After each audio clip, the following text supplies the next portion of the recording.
Lorsqu'on décide de lancer un business, il y a une étape importante, le choix du nom. Même si certaines personnes la banalisent, ce qu'il faut savoir, c'est que votre nom va jouer un rôle important tout au long de l'histoire de votre entreprise. Et j'espère qu'elle vous survivra d'ailleurs, cette entreprise, parce que le but, c'est de bâtir des entités puissantes et transgénérationnelles. Le nom a une importance. C'est ce que les gens vont retenir de vous. Ils vont retenir votre logo, ils vont retenir votre nom. Tout ça, ça fait partie de ce qu'on pourrait appeler la face visible du business, l'apparence. Donc avant de s'intéresser au contenu d'une marque, au contenu d'un livre, généralement, on regarde la couverture. Ne négligez donc pas le choix de votre nom. Aujourd'hui, je vais vous donner quelques astuces. On va voir comment en 5 étapes, on peut choisir un nom de business qui devient mémorable. C'est ce qu'on appelle en marketing le naming. C'est toute la technologie, j'aime bien appeler ça comme ça, qui permet de choisir un nom impactant et qui corresponde à vos valeurs et à ce que vous voulez véhiculer. Comment s'y prendre en 5 étapes simples? On en parle tout de suite. Je suis Régis Sezin, entrepreneur multipotentiel, conférencier, formateur et artiste. Je partage avec vous sur cette chaîne du contenu propulsif pour vous aider à rêver, oser et créer. Hello les rocks, j'espère que vous êtes solides. Moi, je suis en pleine forme et je suis plein de gratitude envers l'univers. Aujourd'hui, on va parler de business, on va parler notamment de naming. Comment choisir un nom de marque mémorable. C'est important lorsqu'on dit Nike, quand on dit Apple, on dit Mercedes. Ce sont des noms que vous ne pouvez pas oublier. Évidemment, ce n'est pas uniquement le nom qui fait l'entreprise, bien loin de moi cette idée. Mais il y a également une force à travers le nom que vous donnez à votre idée de projet, à votre marque. Derrière, la stratégie, le financement et tout ce qui s'ensuit vont également jouer. Mais le marketing, je le répète, a une place considérable dans toute stratégie, ou devrait avoir une place considérable. Donc je vous invite, si vous êtes de ceux qui négligent cette étape, à y faire plus attention désormais et à vous demander sérieusement comment est-ce que je choisis mon nom? Quel nom je donne? Il ne faut pas juste donner un nom comme ça en se disant « Oh, j'ai pensé que ça fait joli, donc on va appeler ça comme ça. » Non. Comment s'y prendre? On va y aller. Je vous demande juste de vous abonner avant ça. Comme ça, vous serez membre de la communauté rock. Déjà, ici, on rêve, on ose, on crée. Notre mantra, c'est « Soyons rock ». Mais vous aurez également la possibilité de partager avec nous tous les contenus que nous mettons à disposition chaque jour en vous abonnant et en activant la cloche de notification. Voilà, ça c'est fait, on y va. Étape numéro 1, vous devez miser sur la simplicité. Un nom de marque impactant, un nom mémorable, c'est un nom qui est simple, qui est généralement court. Je ne dis pas toujours, mais très généralement court, pardon. Vous n'allez pas choisir un nom de marque qui va être en 12 syllabes. Bon, peut-être que j'exagère un peu. Mais regardez encore une fois, hein, les noms que vous connaissez, Nike, Apple, Microsoft, Mercedes, Renault, Danone. La plupart du temps, ce sont des mots courts. Je dis mots, hein, des vocables, on va dire, qui sont courts, faciles à prononcer et que l'on retient assez simplement. Donc, il faut penser à ces aspects-là. N'allez pas chercher quelque chose qui est complexe avec 12 consonnes qui s'enchaînent.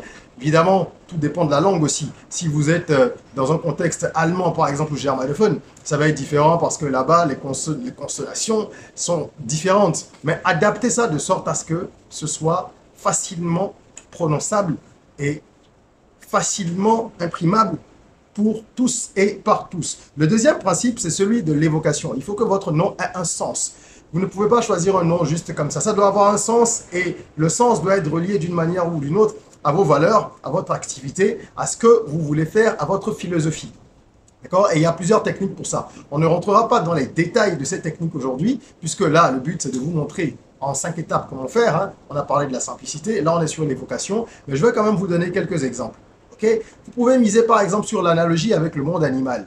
Quand vous prenez la marque Lion, qui fait des barres chocolatées, et d'autres types de produits également alimentaires, quelle est l'image qu'ils veulent véhiculer à travers justement cette marque, à travers le lion qui a été choisi? Vous voyez bien que dans les publicités de lion, on a toujours un lion évidemment qui rugit et qui vient donc traduire ici l'idée de force, l'énergie. Et c'est pour ça que la marque communique beaucoup sur l'apport nutritionnel de ces barres, enfin supposé en tout cas, de ces barres chocolatées. D'accord? Et on vous fait croire qu'en consommant justement ces produits, vous aurez plus de force, plus d'énergie. Et toute la trame communicationnelle et publicitaire finalement est bâtie autour. Quand vous prenez Puma, c'est un autre exemple de marque qui fonctionne sur l'analogie avec le monde animal. Puma, marque de sport, mais on connaît les qualités athlétiques de l'animal. Ok? Puma. Donc, vous pouvez jouer sur l'analogie avec le monde animal, c'est une des techniques, hein. Il y en a plusieurs. Il y a également la technique du nom descriptif. Quand vous prenez par exemple le yaourt velouté, qui est une des gammes ou sous-gammes de Danone, c'est parce qu'on a voulu justement montrer que ce produit-là a été complètement pensé pour être velouté sur le palais et on communique là-dessus. Donc le nom en lui-même vous explique déjà ce que fait le produit ou le service. C'est pareil pour le modèle de Renault qui s'appelle, je crois c'est Espace, hein. Oui c'est ça, Espace, et c'est assez facile à comprendre, c'est un modèle spacieux. C'est une voiture spacieuse qui est vendue comme étant une voiture familiale, conviviale, avec de l'espace pour pouvoir embarquer suffisamment de bagages, mais également plusieurs personnes dans l'habitacle. Donc tout ça, c'est pensé et réfléchi. Les noms vous paraissent simples, mais ça prend beaucoup de temps pour pouvoir arriver là. Ce sont des millions d'euros ou de dollars qui sont dépensés et qui sont donc mis à disposition par ces marques-là à des spécialistes, des consultants, des agences pour trouver le bon nom, le bon logo et tout ce qui va avec. Il y a également la technique du nom de créateur. Si vous êtes dans la mode, par exemple, vous pouvez décider de garder votre nom, tout simplement, comme on a Christian Dior, voilà, ou Jacques Desange pour les produits capillaires, etc. Donc ça marche beaucoup dans un certain type d'activité, c'est-à-dire de garder son nom. Ce n'est pas forcément utilisé dans tous les secteurs, mais ça peut être très pertinent dans un certain type d'activité. Ce qu'il faut retenir, c'est qu'il y a toujours un sens. Ok? Et quand on parle du nom, vous pouvez également faire des compositions. Quand vous prenez Adidas, le fondateur s'appelait Adolf Dassler. J'espère que je prononce bien. Et donc, son surnom, c'était Adi, pour Adolf. Et il a donc pris le Adi plus le Das de Dassler pour faire Adidas. Voilà comment est-ce que, en utilisant certaines techniques, et je le répète, il y en a plusieurs autres, on peut parvenir à trouver un nom qui ait du sens. Lui, il a voulu immortaliser son entreprise à travers son nom, Adidas, c'est très joli, c'est facile à prononcer, ça a fonctionné. Ok? Étape numéro 3, vous devez penser à l'originalité. Comme on vient de le dire, Adidas c'est original. Ce n'est pas un mot qui existe quelque part. Bon, Puma, Lion, ça existe. Mais globalement, il faut que ce soit original.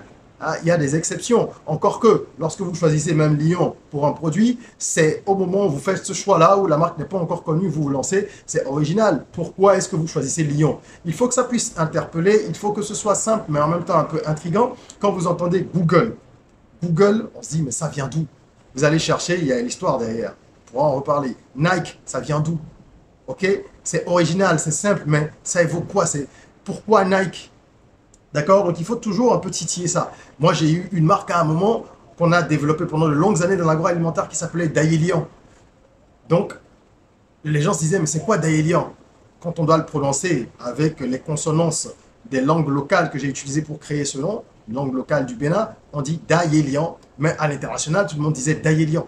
Donc il faut penser à l'originalité, et ça m'amène à parler de l'étape 4, qui est l'adaptabilité également. L'adaptabilité à l'international. Je viens de vous donner le cas de Daelian, qui est Daelian normalement, et qui est devenu Daelian parce que déjà, au lieu de Daelian, c'était 2 mots, on en a fait un, Daelian, mais les différents consommateurs, en fonction de leur pays d'origine, des consonances qu'il y a par ailleurs, ils disaient Daelian, Daelian, Daelian, et c'est devenu la prononciation la plus usuelle. Donc c'est important de penser à l'adaptabilité à l'international, surtout lorsque vous voulez jouer sur des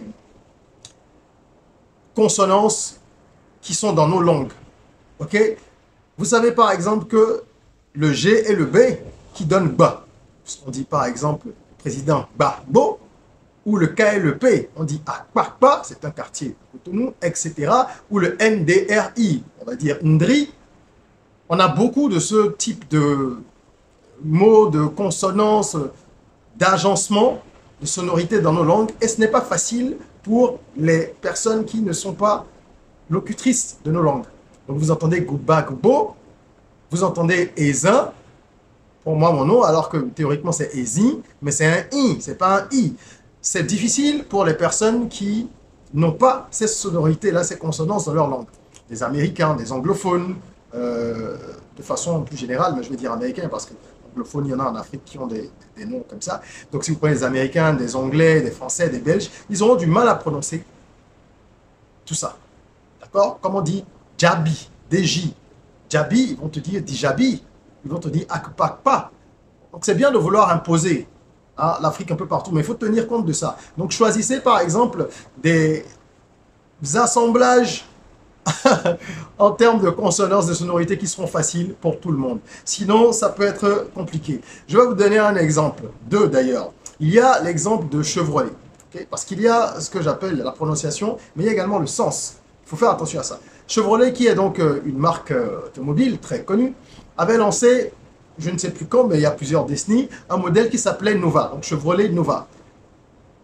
En anglais, c'est facile, Chevrolet, et on dit Chevrolet Nova. Okay? En français, là, Chevrolet Nova. Mais quand ils sont arrivés dans les pays hispanophones, ils ont eu des difficultés. Et même si la marque n'a jamais voulu le confirmer, les ventes n'ont pas été très bonnes pour une raison très simple. En espagnol, on dit Nova. N-O-V-A, ça se lit Nova. Et le problème de Nova, c'est que ça signifie n'avance pas. Nova. N'avance pas, ne va pas de l'avant, ne fonctionne pas. C'est quand même un peu embêtant pour une voiture, on est d'accord. Et ce petit détail, qui n'en est pas un, qui aurait pu être perçu comme tel, qui n'a pas été anticipé par la marque, a fait que ce modèle-là a connu des difficultés sur les marchés hispanophones. Il n'a pas pu se vendre aussi bien qu'ailleurs, alors que c'est un modèle qui a cartonné dans les autres régions du monde, où il n'y a pas donc cette mauvaise connotation. Une voiture qui ne fonctionne pas, qui n'avance pas, c'est quand même difficile de vendre ça. Parce que dans les pubs partout, vous allez dire Chevrolet Nova. Oui, voilà, c'est difficile. Donc faites attention à ça. Un autre exemple, hein, qui, juste pour étoffer un petit peu la chose, qui peut vous paraître marrant, vous savez très bien ce que veut dire dans le jargon ivoirien le mot pétou. Je ne définirai pas ça ici, ou bon, bref, je peux le dire pour que ceux qui ne comprennent pas ça, je vais le dire avec de jolis mots. Il s'agit de parler donc du sexe de la femme. Il y a une région, un village, je crois, au Bénin, qui s'appelle Pétou. C'est pas Pé, mais c'est Pé. Et c'est le nom de ce village. Imaginez quelqu'un qui produirait par exemple du karité et qui voudrait l'appeler karité de Pétou. Parce que il veut peut-être donner une consonance, jouer sur l'origine, ou alors ils sont peut-être très forts dans la fabrication de karité, c'est une expertise de la région. Ce n'est qu'un exemple, celui-ci est fictif, hein. Chevrolet c'était réel, ça c'est fictif. C'est juste pour que vous voyez que ça peut être dans plusieurs contextes. Et qui ne fait pas attention, qui appelle justement donc sa marque karité de Pétou. Et qui met ça à l'international. Déjà, même au local, au Bénin, ça va être difficile parce qu'aujourd'hui, l'argot ivoirien, il est dominant dans la plupart des pays francophones d'Afrique. Donc rien que ça, ça va être un frein à l'expansion de sa marque. Et il faut faire très attention parce que lorsque vous avez choisi une marque, un nom, c'est difficile de revenir là-dessus. Vous engagez beaucoup de dépenses pour faire tout ce qui va être impression, d'étiquette, communication, différents supports et tout ça. Donc après, c'est difficile de rétrograder, quoi. Le branding, il faut le concevoir une fois, le faire évoluer, c'est vrai, mais ne pas changer complètement parce que c'est trop de dépenses, c'est trop de tracasseries et ça brouille la communication avec l'audience. Dernière étape, dernier point, l'unicité. On a parlé de l'originalité tout à l'heure. L'unicité, c'est un peu différent. Il faut que ce soit unique. D'accord? Lion, c'est original. C'est unique aussi parce que personne dans les produits alimentaires n'avait ce nom-là. Et on se demandait pourquoi. Mais je vais plus loin. Google, c'est beaucoup plus fort. Quand on dit Mercedes, ça peut être un nom de famille, hein. Mais il faut qu'il y ait une unicité.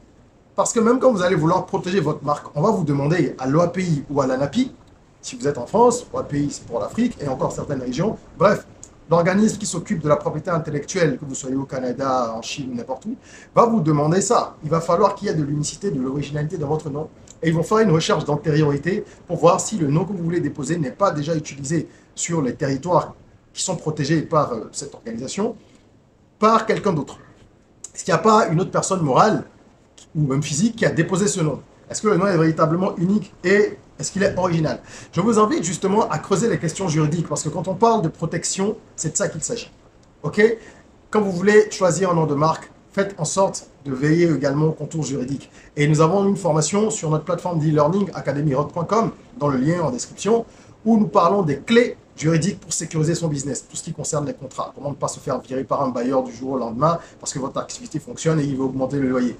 Comment sécuriser vos contrats pour pouvoir justement ne pas créer de problèmes avec vos employés. Ah, comment vous rédigez les bons contrats, comment vous protégez votre idée, etc., etc. Voilà ce que je voulais partager avec vous sur le naming, le choix du nom d'une marque mémorable. Si vous avez besoin de conseils, vous pouvez booker une heure de consulting avec moi, le lien est en description, ok, sur ce sujet ou sur tous les sujets qui touchent au business de façon générale et au développement personnel. Mettez un petit like si vous avez aimé ce contenu, partagez-le, ce sera utile pour de nombreuses personnes. Et en attendant, on se retrouve pour une nouvelle vidéo. Prenez soin de vous, de votre corps, mais aussi et surtout de votre mind. Rêvons, osons, créons, soyons rock.